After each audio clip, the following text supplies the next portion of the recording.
welcome back to Evil's Comics. This guy right here is Evil Mike, or Mike if you prefer, and I got a review for you today. A big one, too. From Skybound Entertainment and Image Comics, we got Transformers, issue number 1.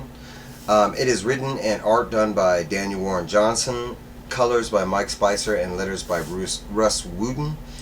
Before we get started on this review, please like, comment, subscribe on this guy's channel. It does help. I am trying to hit 1K eventually. It'd be cool. Hit the bell. You never know when I'll be dropping reviews. It will keep you in touch. So let's get into the review, right? So if you are following along with the Inner John universe as it is titled, then you should be reading Void Rivals. Right now I think we're in issue number 4, and this does currently play into that.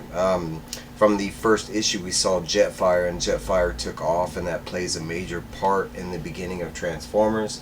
But basically we have the setup, and there's a couple different images. We see Optimus dead here. We see the ship crash landing on Earth. We see a couple different images. It looks like wartime. We see like a soldier dead. I don't know exactly what's going on with the real the Earth images. I have some speculations that I can get into, but basically I think it's we run into our main human characters. We got, or two of them at least. We got Spike, which most people will know from the Gen 1 cartoon, and then we have his dad. They're just calling him Sparky. I don't remember if that was his real name.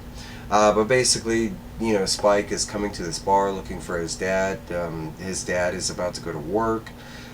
He's supposedly only had a couple drinks. We do find out in the conversation that he's been there for a long time.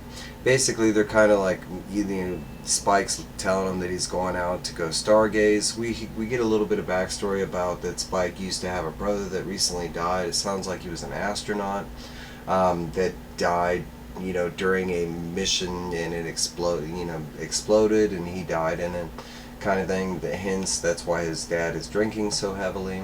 There are some kind of small scenes to kind of clue you into a little bit of the past, but that's basically what we get from it.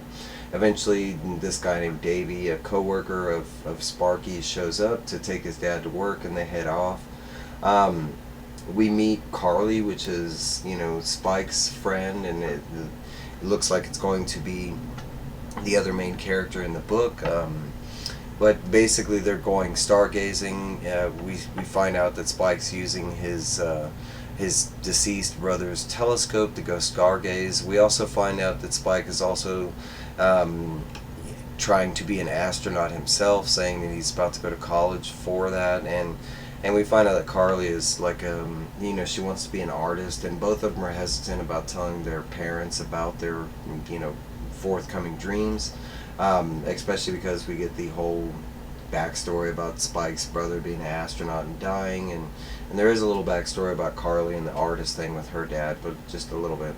As soon as they're stargazing, an earthquake happens, and they fall into this hole, and the hole happens to be the outside of this ship. We do find out what caused the earthquake. It'll come in a little bit, but basically Carly's trying to get out of this hole. Spike is more amazed on where they are, what they're in. They open a door, and sure enough they come to this scene. Now this plays a major part, and it's a must watch for you to read further if you have not watched it yet. But this is really based off of the 1980s Transformers animated movie, and this continues directly from that movie. So if you see the scene, this is directly from that movie. When Megatron entered the ship, he ends up killing a lot of the known Decepticons and Autobots in that scene, and this is supposedly how they crash landed on Earth. We know from Daniel Warren Johnson that he loved that movie, and that's where he's basing this story from. So if you have not watched that animated movie, I highly suggest you stop this right now and go watch that animated movie if you want to know the whole story. Okay, so we do find out that the earthquake was caused by Jetfire. Jetfire came from Void Rivals, centuries of being asleep, and he ends up finding the ship. He causes the earthquake to dislodge the ship.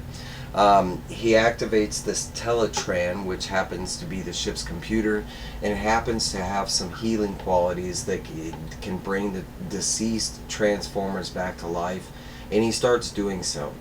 In retrospect, he didn't know about the war that was happening on Cybertron. Supposedly, as the story goes, Jetfire left way before the Autobots and Decepticons started fighting. When he was activated during Void Rivals issue number 1, he instantly tracked down, an Autobot, or specifically a Transformer signal, and came across the ship. He starts resurrecting them, and the first one that gets resurrected is Starscream. Starscream instantly starts blasting the Autobots that are still deceased, and the first one that he goes after is Bumblebee. He shoots Bumblebee in the face, damaging what looks like most of Bumblebee's face. At this time, Jetfire is freaking out. The last time he had seen Starscream, they were friends and allies in some other war before the Decepticons and Autobots started warring themselves. So he is kind of like, well, what the hell's going on? Why are you killing, my friends? And well, they're your friends too, kind of thing. Before it can get going too much further, Optimus is activated, brought back to life, and sure enough, starts to commence to pummel the crap out of Starscream. As you can see, that Daniel Warren Johnson has added in his signature wrestling moves, which he is kind of known for doing. We get a suplex and a clothesline, which is pretty dope. Basically, the Optimus activates, starts fighting Starscream. We see that Ratchet gets activated and joins the fight. As this is going on, Optimus notices Spike and Carla, and he's like, what are these? Oh God, okay, y'all get behind me. Instantly going to protect the two humans that are involved in this now war or whatever. The more Decepticons are being activated faster than the Autobots, and basically it's Jetfire and Optimus and Ratchet, and they're trying to wait to see if more Autobots are going to reactivate, but they're not being activated fast enough. So Optimus sees his trailer and tells Ratchet to load everybody that he can, all the bodies in the trailer, and they're going to exit the ship and get the heck out of there. Optimus does grab his blaster and starts opening fire on the couple of Decepticons that are there. But as this is going on, you see a big bad boy, Soundwave disactivated. He eventually starts in an annihilation mode and starts eventually launches Ratchet that goes after Optimus. But basically Optimus having no kind of it's just Ratchet and Optimus. Ratchet is basically loading all the bodies in this thing. Optimus, is struggling to get his gun, Starscream getting the better of him, Ratchet getting his leg, kind of thing.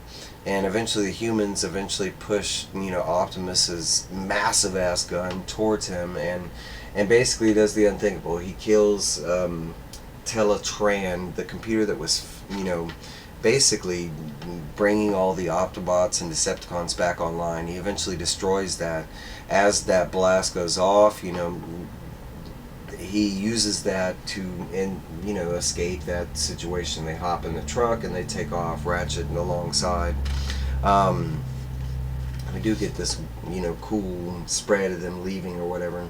The Decepticons still basically being led by Starscream, deemed that this is the best time to finally wipe out the Autobots, them being hurt, so they continue on with their trek. Being most of the Decepticons that got formed back were jets, so they could pursue Optimus and Ratchet. Jetfire finally kind of gets into the action, and he starts taking out Starscream, which he does and kind of gets shot up himself.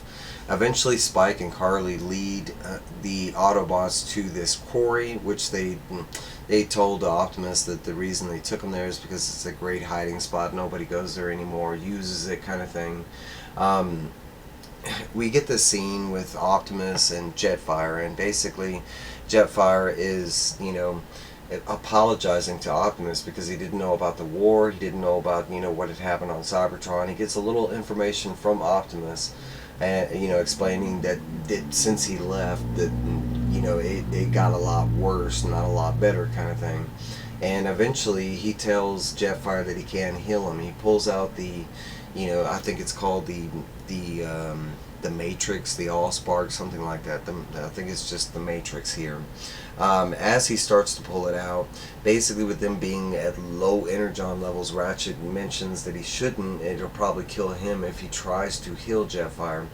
So basically, we get a funeral scene between Optimus and Jetfire. And Jetfire, the last couple things he mentions is that he apologizes for reenacting all these people that are now killing the Autobots, kind of thing. Flashes over to the Decepticons, and at this point Soundwave mentions that they can fix Teletran, but they need resources, energy, energon, stuff like that, and the only one with enough energon reservoir left in him is Starscream. So even though Starscream deems himself as the leader, he has to go out and find the resources and energon to try and fix this computer to bring back the rest of the Decepticons, kind of thing. The last scene we get is Starscream actually doing so. He's, causing massive chaos out of an energy power plant, and it just happens to be where Sparky and Davy are working. They happen to rush out to see what's going on, and poor little Davy happens to get grabbed by Starscream. Starscream is very curious about the creatures that live on this planet, so instinctively he grabs the guy and squishes him a little bit, and sure enough the guy goes psst, and that's where we leave this issue off. There is a dope little story from Daniel Warren Johnson on why Transformers is so big to him and that kind of thing. I highly suggest reading it.